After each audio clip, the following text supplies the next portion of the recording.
extraction shooters are here to stay, and the popularity of the Grey Zone Warfare test should be a good indication of how much interest there is in this genre. They appear to be a dime a dozen. Today though, I wanted to talk about a new game called Arena Breakout Infinite that's releasing into beta in early May, as they have just released their first ever PC gameplay trailer, which we're looking at right now.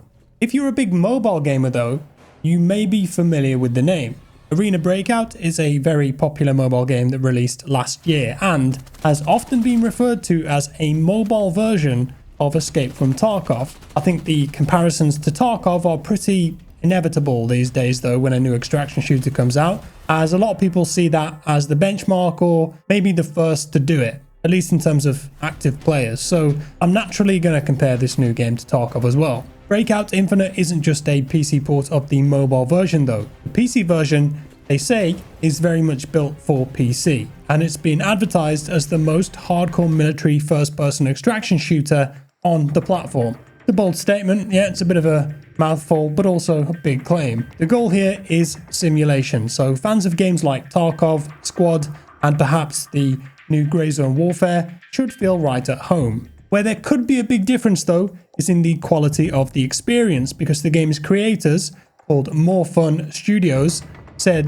when describing their game that it is the most visually stunning and immersive FPS experience that isn't in a perpetual alpha state. They're coming out swinging, and based on some recent posts on their social media, that appears to be one of their tactics. Now, in fact, they went even further than that, saying Infinite represents an all-in commitment to launching the first viable tactical FPS on Steam that's accessible, content complete, and free of issues like cheating, bugs, poor servers, and more that longtime fans of the tactical shooter genre have sadly grown accustomed to. The proof is in the pudding though, right? And we'll get onto the cheating issue in a bit, but as we know with a lot of games that have released in the last few years, they're not always in a great state. And it seems as though More Fun Studios has taken that to heart from what they're saying, and they want to release this game with all of the features present on day one and in a majorly bug-free state. I applaud them for that, and it will be interesting to see how they do with that and how far along the game is when we get our hands on it in May. But it's not just the state of the game on launch, and they've said that they intend to provide long-term community support for the game. Just in case you're wondering about the studio themselves, More Fun Studios are a subsidiary of Tencent, so they've got some big backing there, a lot of money behind them. Make of that what you will. The mobile version of Arena Breakout was developed primarily by another Tencent studio called Level Infinite, and while the games will be separate, they are set in the same universe, so there will be some crossover and similarities. Now, the mobile version of Breakout sees you heading into various arenas, and you guessed it, breaking out. It is more in-depth than that though.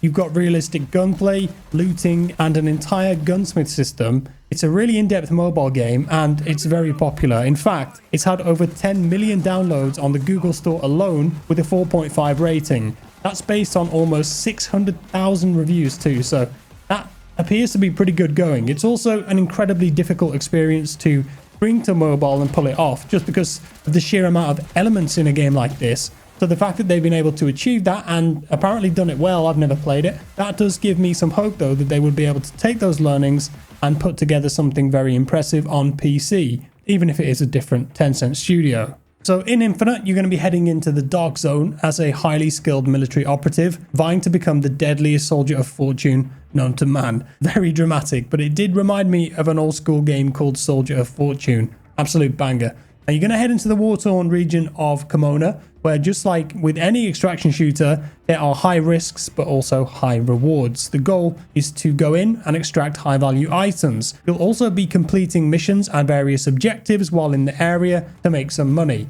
You'll then need to call in the extraction chopper to escape with all of that valuable loot. I mentioned already that the game intends to be an ultra-realistic military simulation, and with this in mind, every weapon can be fully customized with over 500 accessories. You can change rifle stocks, sight placements, barrels, muzzle brakes, and everything else you can imagine. This in itself, I don't think is really that groundbreaking, as a gunsmith system is pretty standard in these types of games, but the level of customization on offer is definitely impressive. While we don't have too much real gameplay to look at just yet, the 1 minute or so they released today does give you a feel, and you can definitely see the vision for the game and of course take a look at the graphics. They describe the game as having exceptional detail as well as real-time lighting and 360 degrees spatial sound effects. Visually, I think it looks nice, and the game does seem to have a good variety of locations.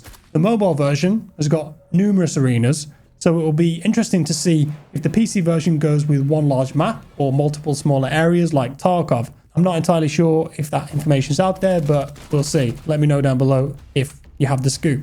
It's hard to get away from though, and I know that I've mentioned it a few times, but the gunplay definitely reminds me of Tarkov, especially in the interior areas. I can't wait to accidentally kill my teammates. I imagine that Tarkov players will feel very at home with this game, and with a lot of the Tarkov community feeling as though the game is going in the wrong direction, especially pending some recent announcements today, and the Grey Zone Warfare test ending and having a good first impression, then this game could be coming at just the right time. I briefly mentioned an anti-cheat earlier, and it's actually been a big talking point for More Fun Studios when discussing the game, which was a breath of fresh air. Often the anti-cheat side of things is either an afterthought or something which developers aren't really that keen to talk about. More Fun, on the other hand, want people to know and made it very clear that fair competitive play is what they're striving for with the live anti-cheat system and in-game reporting.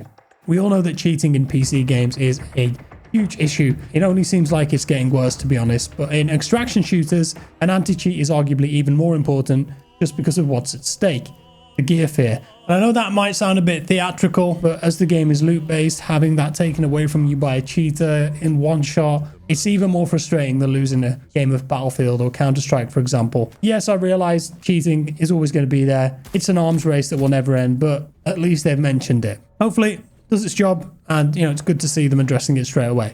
They talked about something called data gathering too, and that appears to go both ways here, to combat cheating and also to improve the gameplay experience. Data visualization is something the developers have spoken about, saying that it will give players everything they need to win in the arena. This means that you'll be able to explore maps and detailed infographics to learn all about the game, get in there and understand the nitty-gritty. One complaint you could have about Tarkov is that there really is no onboarding whatsoever. You could also argue that's a good thing, and some players enjoy that and learning as they go, looking at the guys themselves, doing a bit of research. But Infinite say there will be more of an onboarding process here, and having something there to give players a better understanding of the game when they load it for the first time, explaining all of its mechanics and intricacies, can't be a bad thing. And I do think this game will be popular on PC if the gameplay is fun, because it's going to be free to play. All in all, I think it's a good introduction to the game. What they're saying, it sounds like they're ticking the right boxes. We've seen a little bit of gameplay so far. Wet your whistle. But I do want to get hands on this myself, of course, to really see how it plays. I couldn't seem to find any information on the game engine either, which leads me to believe that it's not on Unreal Engine 5, as a lot of games are nowadays. And maybe they're using their own internal engine instead. We'll find out how it plays, though, and get our hands on the closed test May the 8th. And you can actually sign up on Steam to try and get access at the moment. Good luck though, because I don't know how liberal they're being with the keys. I don't have access yet, so I don't even know if I'm going to be playing on the 8th, but I'd love to. With that said, let me know your thoughts below, guys. Thank you so much for watching. Subscribe if you're new here, and I'll see you next time. Bye bye.